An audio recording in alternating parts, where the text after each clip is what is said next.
আমি কোনটা? এইটা তো আমার মাথা, এইটা তো আমার বুক, এইটা তো ডান হাত, এইটা তো বাম হাত, এই তো ডান পা, এই তো বাম পা, এই তো উদর, এটা তো আমার দেহ, মাই বডি। আমি কোনটা?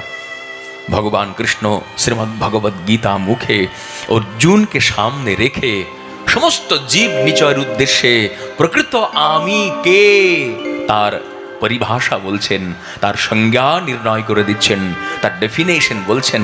তিনি বলছেন, নৈনম ছিন্দন্তি শস্ত্রাণি নৈনম দহতি পাবকঃ ন চৈনম ক্লেদয়ন্ত্যাপো ন শোষয়তি মারুতঃ নিত্যম অয়মদাহ্যো অয়মক্লেদ্যো অশোষ্য এব চ নিত্যঃ সর্বগতঃ স্থাণুর অচলোয়ম সনাতনঃ। আমি হচ্ছে সেইটি যাকে কোনো শস্ত্র ছিন্ন করতে পারে না, যাকে কোনো আগুন পুড়িয়ে ফেলতে পারে না, যাকে কোনো বাতাস শুষ্ক বিশুষ্ক করতে পারে না। সেইটি প্রকৃত আমি, যে আমি নিত্য শুদ্ধ বুদ্ধ মুক্ত। সেই যে আমি, তার প্রকৃত স্বরূপ সে হচ্ছে আত্মা, ওইটাই প্রকৃত আমি। সেই আমির সন্ধান যারা পেয়েছেন তারা আমির সঙ্গে পরম আমির কি সম্পর্ক আছে সেইটিও উপলব্ধি করতে পেরেছেন।